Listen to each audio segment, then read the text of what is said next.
Hello, BookTube. Hello, BookTube. I have a small mail haul here. It's not many packages, but I've got help.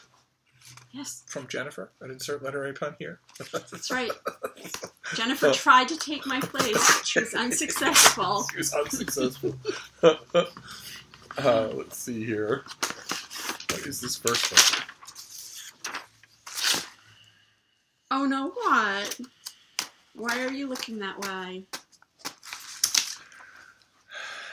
This is History of Violence by the author of The End of Eddy. You see these blurbs about The End of Eddy on the pub sheet? They're not going to be mine, in case you hadn't read my own review of the book. But hope springs eternal. Second book might be good. The first book, The End of Eddy, despite what any of you might think, was not only not good, but violently not good. So it goes right on my TBR. It was the torturous story about a young gay boy named Eddie. And here, I'll give you a bit of the plot. When he's in high school, a couple of the other boys in high school call him names. It's like the Stonewall riots all over again.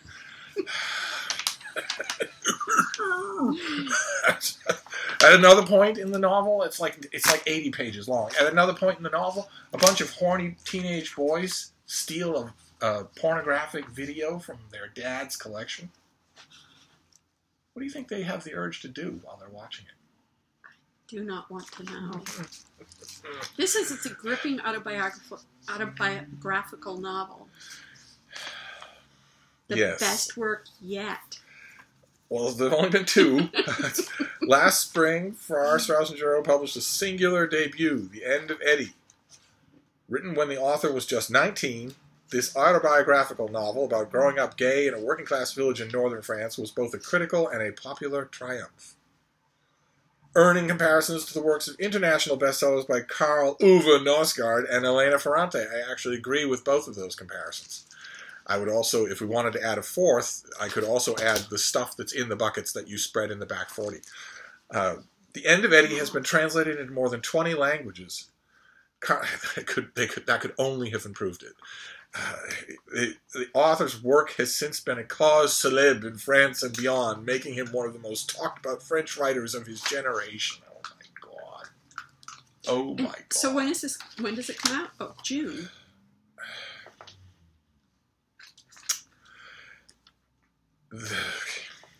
This new one, also autobiographical, because this is an author of 2 published books, an author whose financial career as a writer is now set in stone forever. And yet, if you gave him a writing workshop assignment, you have 2 people sitting at a table. No external events happen to them. They merely talk. You have 13 pages, and you cannot write a boring scene. Your assignment is to make those 13 pages interesting. He couldn't do it. He couldn't even come close to doing it. Because if there are 2 people at the table, they can't both be him. Okay. This book's already a bestseller in France. Him and Jerry Lewis. There's no accounting for the French.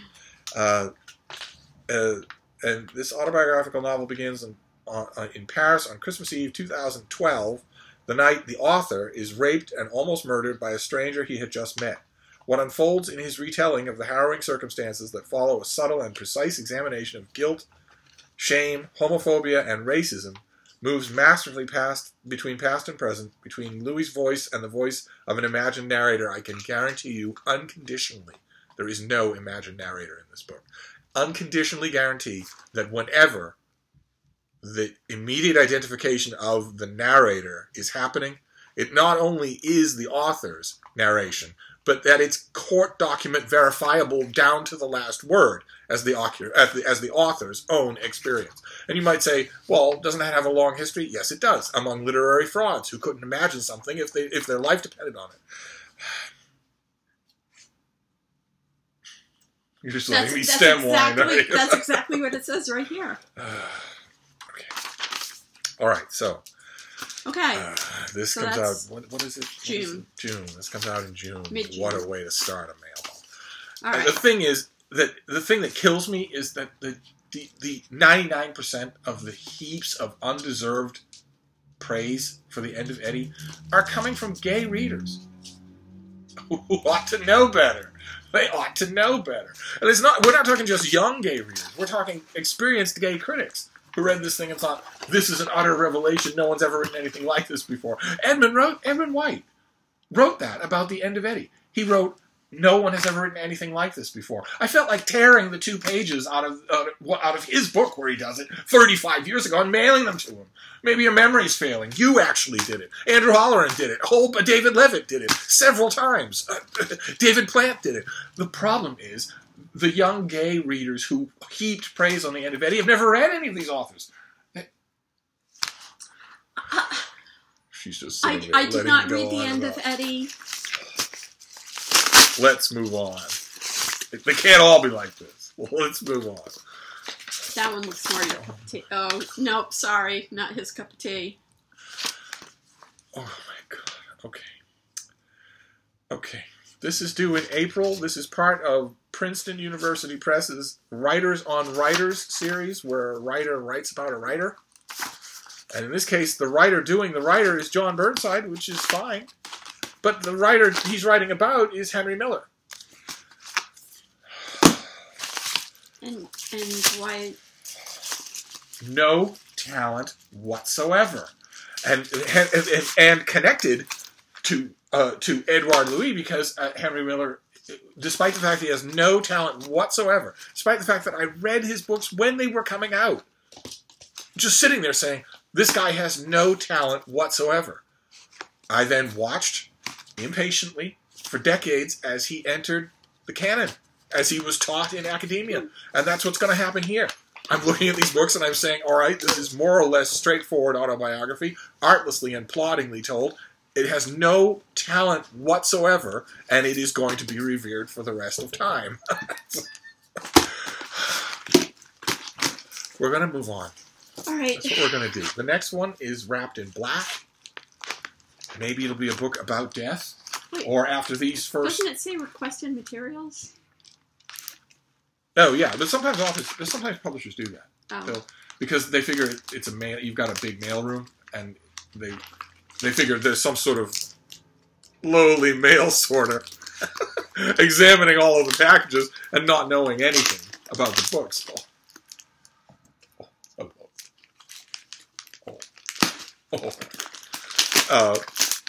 So they put requested material on it to make sure that it gets to the editor in question.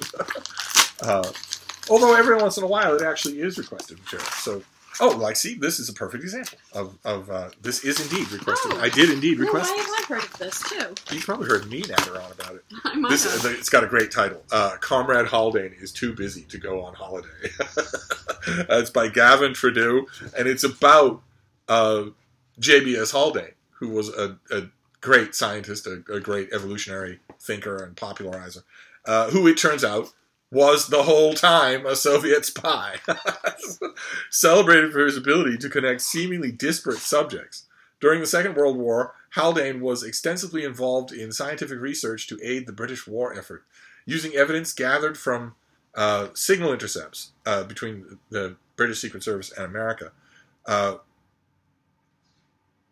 plus files on Haldane and his associates and Haldane's own papers. This book reveals that he was also a Soviet spy, a member of X Group, an espionage ring that was run out of the Soviet embassy in Russia. And that's just fascinating for me. I know a little bit about Haldane, but I don't know anything about this. I'm going to be learning about this guy for the first time. This does sound really good. Yeah, and I have a feeling that it's going to do well, too. It comes out, does it come out in April? April 24. I'm hoping to write about it, but we shall see. All right, well, that recovers some ground. Oh, good. If all the rest of them are Steve books, then we can recover from the crap writer fest that started. Oh, good. Ooh, okay. Good. This next one is Jim DeFelice. This is West Like Lightning, a new narrative history of the Pony Express. Oh, that's right. You were talking about that. This is also something I'm really hoping to write about. In the spring of 1860, on the eve of civil war that threatened to tear the country apart, 3 Americans conceived an audacious plan for linking the Hey, nation. that's my pen. Oh, Frida. Come here. You can't have a pen. All right. Pen retrieved. Sorry, BookTube. Settle down, you. Where was I here? All that stood in the way of this plan for the Pony Express, for a mail connection, a mail link. All that stood in the way was 1,900 miles of uninhabited desert, ice-capped mountains, oceanic plains roamed by hostile Indian tribes, whitewater-choked rivers, and rugged, unsettled frontier wilderness where civilized men were outnumbered 1,000,000 to 1 by grizzlies, mountain lions, wolves, bison, rattlesnake, and more. Many deemed the revolutionary scheme impossible. Run by the Central Overland California and Pikes Peak Express Company, the Pony Express, as it came to be known, would use a relay system of daring horseback riders to ferry mail and small packages halfway across a continent in just 10 days. That also sounds good. Yes. These are also, I mean, they sound great on their own, but these are also pure Christian Science Monitor books. The type that would purely appeal to the readership. So I'm hoping that I get to write, I mean, I'll write about both of them anyway for Open Letters Review, but all right, great. So we're All right. we're 50-50, and we'll just see how this last one goes.